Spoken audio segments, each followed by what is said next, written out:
오늘부터 우리가 함께 읽고 나눌 말씀은 잠언의 말씀입니다. 잠언은 지혜의 책이라고도 불리죠. 잠언의 말씀을 간략하게 이야기하면 우리의 삶의 자리, 즉 우리 일상에서 응용할 수 있는 삶의 지혜들을 가르치고 배울 수 있습니다.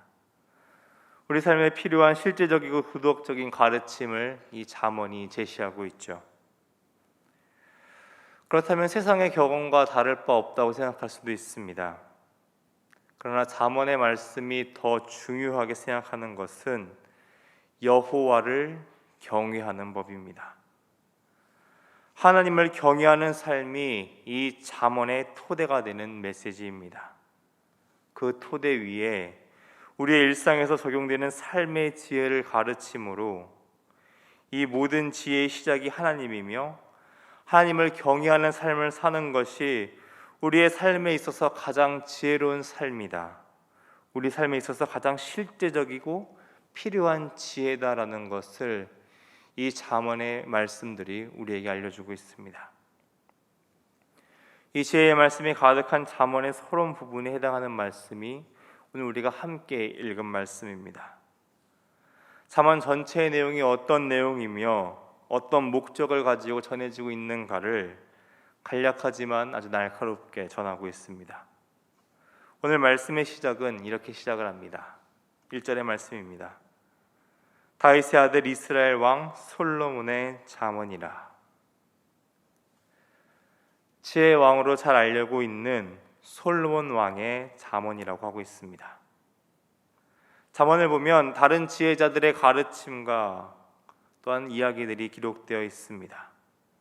22장 17절부터 31장까지를 보면 아골과 르우엘 왕을 포함한 다른 지혜자들과 그리고 히스기야 왕실 사람들이 편집한 이 격언의 말씀들이 기록되어 있죠. 그럼에도 솔로몬 왕을 책임 저자로 밝히고 있습니다.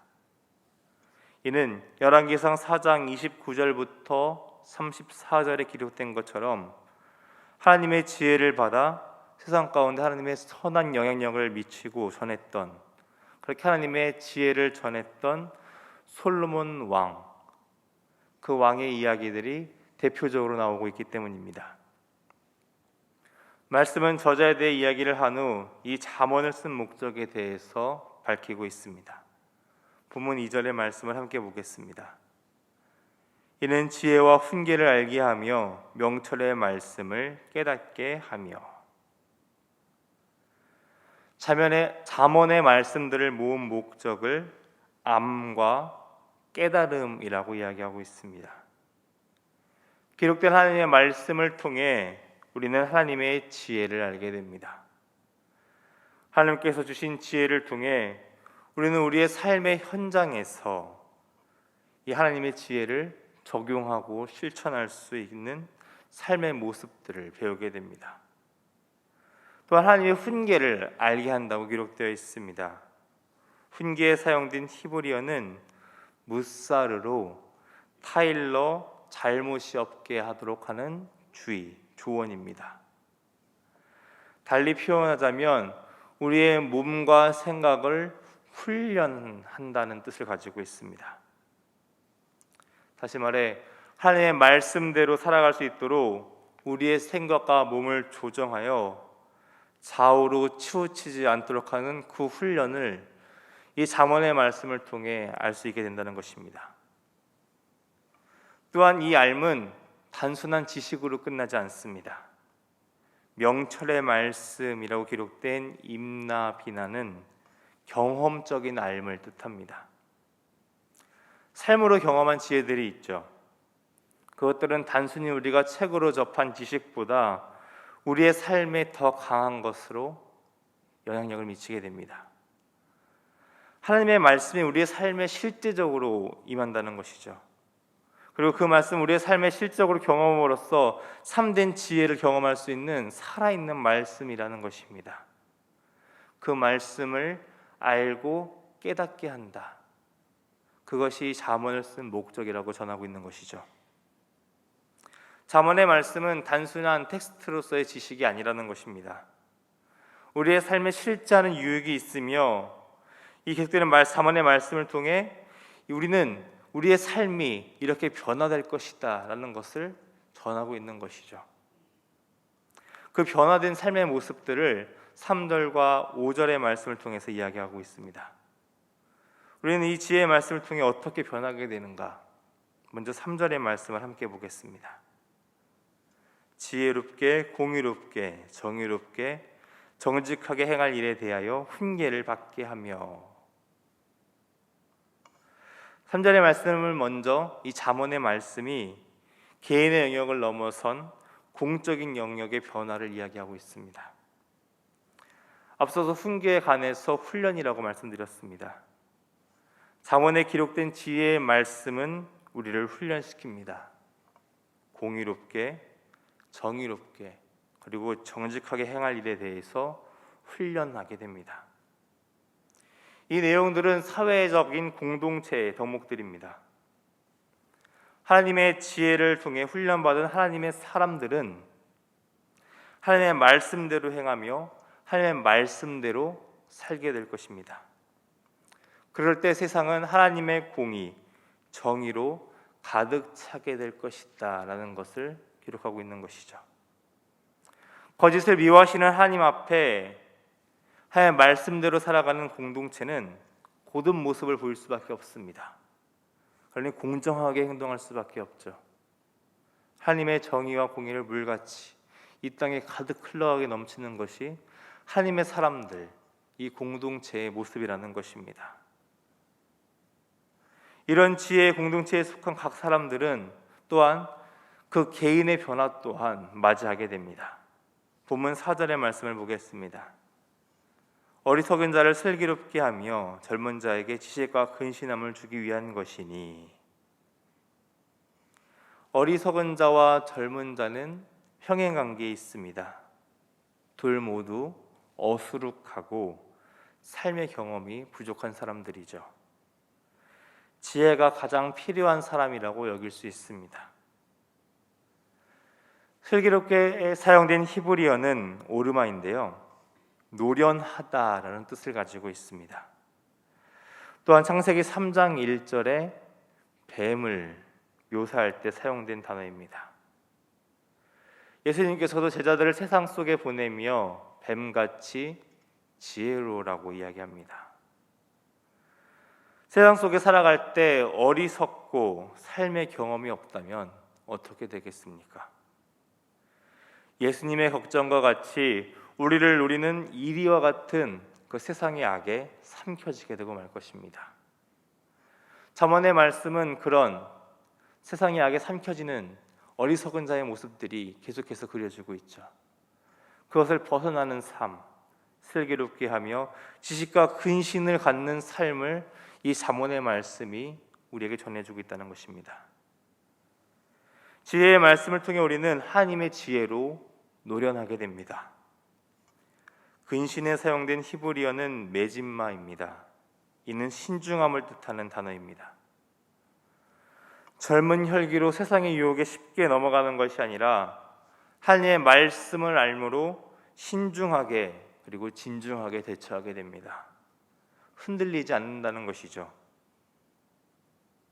그렇다고 이렇게 잠언의 말씀은 어리석고 젊은 자, 이들에게만 해당하는 말씀은 또한 아닙니다. 5절의 말씀을 보면 지혜 있는 자와 명철한 자에게도 유익을 준다고 기록하고 있습니다. 5절의 말씀을 보면 학식이 더하게 되며 지략을 얻게 된다고 기록하고 있죠. 학식이 더해진다는 것, 더욱 깊어진다는 것입니다. 단편적인 사실을 넘어서 머리가 아닌 가슴으로 그의 삶으로 이 지식들을 체화하고 하나님의 지혜를 배워가게 된다는 것이죠.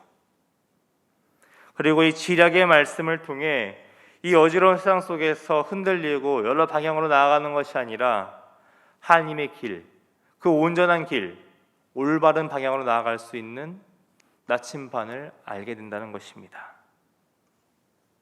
이렇게 잠언의 말씀을 통해 우리는 6절의 말씀과 같이 깨달음을 얻게 됩니다. 그런데 앞서서 말씀드린 것처럼 가장 중요한 것이 있죠. 핵심 포인트가 있습니다. 그 말씀이 바로 7절의 말씀입니다. 여호와를 경외하는 것이 지식의 근본이거늘 미련한 자는 지혜와 훈계를 멸시하느니라. 7절의 말씀은 근본을 이야기합니다. 이 모든 지혜의 시작점이 있다는 것이죠. 가장 핵심적인 것, 지혜의 근원은 하나님이시라는 것입니다. 따라서 모든 지혜의 기준은 하나님이 되시죠. 다시 말해 하나님을 경외하지 않고 하나님의 말씀이 가르치는 그 삶의 방식과 훈련을 따르지 않는 사람은 어리석은 사람이라는 것입니다. 사망의 길로 거리낌 없이 나아가며 생명을 주는 그 하나님의 말씀을 거부하는 그 모습들은 어리석은 것이라는 것이죠. 가장 근본이 되는 것, 이 모든 지식과 지혜의 가장 시작점, 근본이 되는 것은 하나님을 경외하는 것이라고 오늘 말씀은 전하고 있습니다. 그러니까 아무리 지혜가 더하고 모든 것들이 나아진다 하더라도 이것을 잃으면 다 헛것이라는 것이죠. 이 토대 위에, 하나님을 경외하는 그 토대 위에 이 모든 것들을 쌓아가야 한다는 것을 잠언은 말하고 있습니다. 말씀은 하나님을 경외하지 않고 세상의 방법으로 살며 세상의 가치와 기준으로 사는 삶의 방식을 따르지 말라고 전하고 있는 것입니다. 우리의 삶의 가장적인 근본이 되는 시작점은 창조주이신 하나님을 경외하고 그분의 말씀을 따라 그리고 그 말씀대로 행하는 삶이라는 것을 잠언은 전하고 있다는 것이죠. 오늘 말씀은 이렇게 지혜의 근본에 대해 말하며 그 지혜로 인해 우리의 삶이 어떻게 변할 수 있는지를 알려주고 있습니다. 지혜는 하나님으로부터 시작됩니다. 지혜의 삶은 하나님의 말씀, 그 말씀대로 사는 삶이죠. 하나님을 경외하며 그 말씀을 따라 살기 위해 우리의 생각과 마음을 그리고 행동으로 반응하여 그 말씀의 삶을 살아내는 것이 지혜의 삶입니다. 앞으로 계속되는 이 잠언의 말씀에 우리의 삶을 비춰보시기 바랍니다. 하나님의 말씀이 전하는 삶의 방법들을 보며 우리의 삶으로 살아내는 훈련을 통해 더욱 하나님의 사람으로 그리고 지혜의 사람으로 세워져가는 저와 여러분이 되시기를 주님의 이름으로 축원합니다. 기도하겠습니다. 지혜의 근원이 되시는 하나님, 오늘 우리에게 지혜를 허락하시며 지혜의 사람으로 세워가시는 하나님의 사랑에 감사를 드립니다. 우리의 삶이 하나님의 지혜의 말씀을 통해 변화된 삶을 살기를 소망합니다. 하나님의 창조 질서 안에서 살아가며 하나님의 말씀에 우리의 온 삶으로 반응하며 살아갈 수 있도록 우리의 삶을 인도하여 주시옵소서. 말씀의 방법대로 살아갈 수 있도록 깨달음을 허락하여 주시고 우리의 삶으로 살아내는 훈련 가운데 하나님께서 주시는 그 힘으로 말미암아 이 모든 것들을 잘 이겨내며 온전한 하나님의 사람으로 살아가게 하옵소서. 5월 한 달도 하나님의 말씀을 의지하며 나아갑니다. 우리 개인뿐 아니라 가정과 믿음의 공동체가 하나님의 지혜로 충만하여지고 솔로몬과 같이 하나님의 선하심을 전하는 지혜의 사람 그리고 지혜의 공동체가 되게 하여 주옵소서. 사랑이 많으신 우리 주님 예수님의 이름으로 기도드립니다. 아멘.